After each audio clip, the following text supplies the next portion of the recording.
Hi LEGO fans! It's Tuesday the 12th of December and like Bon Jovi prophesied, we're halfway there. I'm living on a prayer that we might just get some good gifts today. Yesterday's lineup was admittedly pretty sweet. The epic disaster came from LEGO Star Wars with their Trade Federation armoured assault tank. They badly misjudged the festive vibe. Harry Potter also fell short of expectations with a mailbox and owl that earned a paltry 2 points. Marvel Avengers came up with a decent fireplace complete with Mjolnir and hammered home 3 points. Friends came very close with their Leo mini doll but ultimately had to settle for second place and 4 points. That gave LEGO City their second Gift of the Day award for 2023 and 5 points for this video gamer minifigure with some sweet accessories. With almost half of the doors done, LEGO Friends are woefully inadequate, sitting in last place with 29 points. LEGO City is fighting back from 4th place with 34, and Star Wars is still a contender with 35. Marvel Avengers are forging ahead with 39, and they're sharing first position with the magic that is LEGO Harry Potter. 65 doors remain in this year's Advent Calendar door opening spectacular, so let's go ahead and tear open every door number 12 of every LEGO Advent Calendar.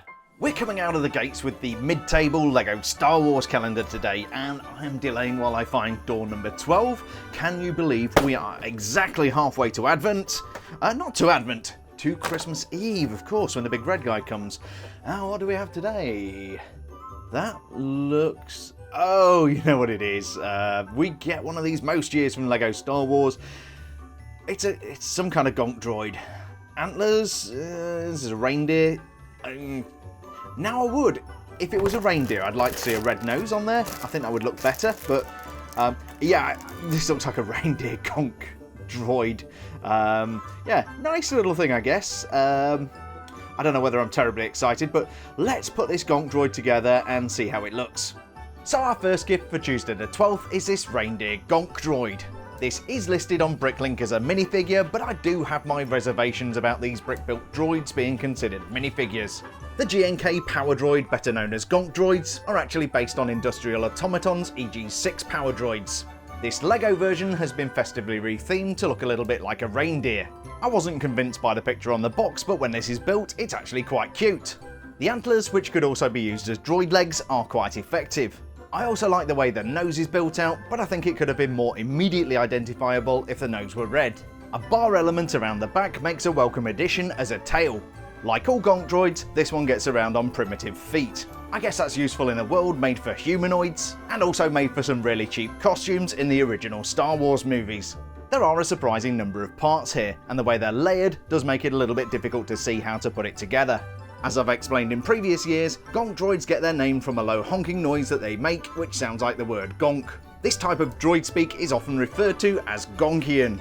Last year's gonk droid definitely had a little bit more character to it. This one I don't dislike, but it will be at the mercy of what the other calendars bring out today.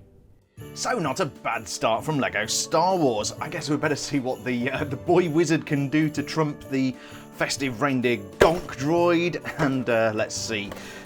Oh, we're tearing open. Oh, the calendar's all messed up. Oh, never mind. In fact, actually, yeah, I do mind. Oh, Harry, what are you doing to me? It looks like a frozen fountain, which doesn't really have anything to do with, yeah, I guess it's kind of Hogsmeade-y, but it's very thinly disguised Harry Potter content, this. Yeah, I'm not excited about this. Now, if there was a prominent fountain in Hogsmeade which was frozen over and it was shown in one of the scenes, I guess I could be more excited, but I don't remember one of those, so I think this is just going to be a day of filler, so I shall put this thing together and we should come back and give it some extreme judging. So as you might have guessed, I'm not particularly enamoured with today's gift from Harry Potter. It's a fountain that seems to have frozen over. It's my life's ambition to find the Fountain of Immortality. I've been searching for 547 years. It does incorporate a really nice trans-light blue crystal element, but this is the high point of the build, quite literally. It's a little bit difficult to see, but this does sit on top of a domed element, giving it some height. The entire thing is constructed on a 4x4 round white plate. 3/4 of the wall are made up of dark tan quarter circle bricks. My best guess is that the white section is meant to be a snowdrift piled up against the fountain. The final wintry highlights come from a couple of white 1x1 plates on top of the fountain. Maybe I am genuinely missing some important plotline in The Prisoner of Azkaban that involves a frozen fountain. If I am, I'm sure you'll let me know in the comments. This definitely comes into the category of advent calendar filler. Will this filler my score sheet with a few points for Harry Potter? We'll find out later in the video. So it looks like Harry Potter has opened up an opportunity for the other calendars. Let's see what LEGO Friends are going to do with that opportunity. I've no doubt throw it away, being the not the best calendar this year. But let's see what we've got. Okay. Alright, well, we would expect this sooner or later. Every calendar is probably going to have a Christmas tree. We've already uncovered some of these. I like the large inverted red dish there. That's quite a nice element. And yeah, very good with all of the green. Not very colourful though. Yeah, usually these would have some kind of elements on them to make them stand out a little bit, or at least maybe a topper at the top of the tree. This is not looking so good on reflection. But anyway, let's go and put up the Christmas tree and we'll take a look. Ah, Christmas tree, we've been expecting you. What I wasn't expecting was for the Christmas tree to look quite so bare. It's almost like LEGO Friends forgot to toss something into the bag for the Christmas tree topper. It starts out promising at the bottom of the tree with a really nice red dish. This complements the green branches really nicely. The other high point of this build are the stacked plates and cheese slopes, which give this some nice volume. Forming the top of the tree we have a green dish and cone and no topper. Unless of course this is somehow decorative. My daughter asked if I was going to put the Christmas tree up myself this year. It's going in the lounge as normal. I got beaten up by a Christmas tree last year. It was Spruce Lee. As Christmas trees go, this has everything going for it, except the decoration. I really like the way this has been put together to give it plenty of texture. Now if LEGO Friends had just gone the extra mile, will their decorative faux pas cost them some points today? Stay tuned, my friends. For today's penultimate calendar, we're moving on to LEGO City, and let's see what we've got behind door number 12. Nice minifigure yesterday, so it's probably likely to be some kind of filler today. And yeah, what is that? Ah, okay. So we've got I guess that's meant to be, right, we've got a keyboard. We've got something that looks like a screen.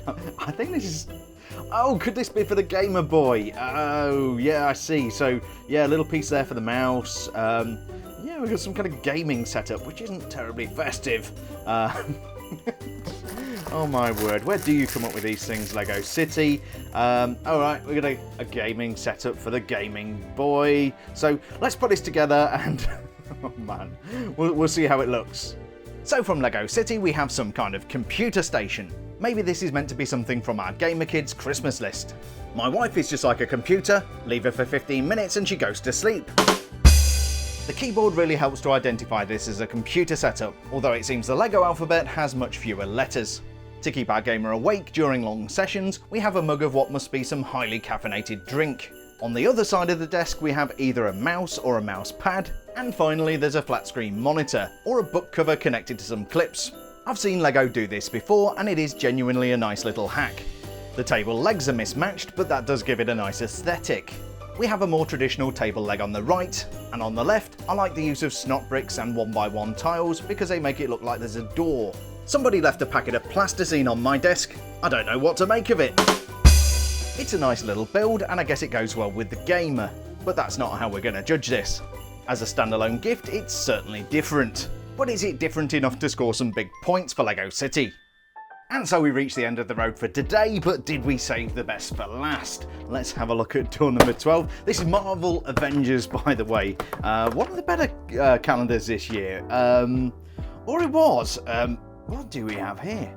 Okay, so we've got a toolbox. That looks like a nice element. I do like that. Yeah, it's one of these minifigure toolboxes. Not a lot besides, although we do have a golden wrench, I guess, or crowbar. So, yeah, it looks like we've got some kind of tool bench.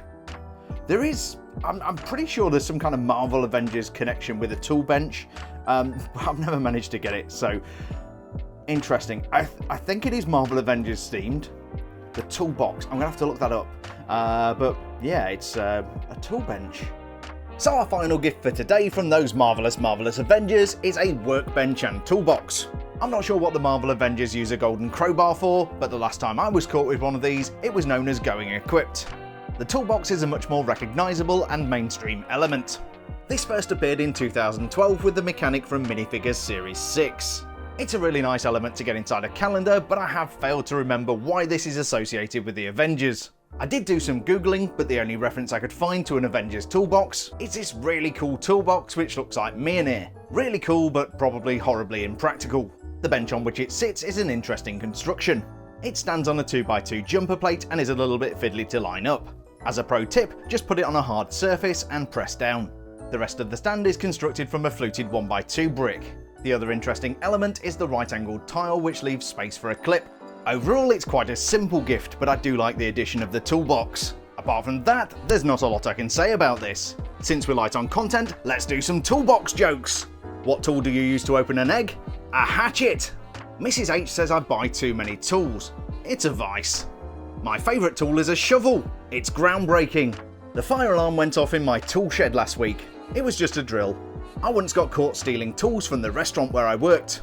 It was a risk worth taking. And finally, when I worked at Home Depot, a customer came in and I swear it was Elvis. Returned a sander.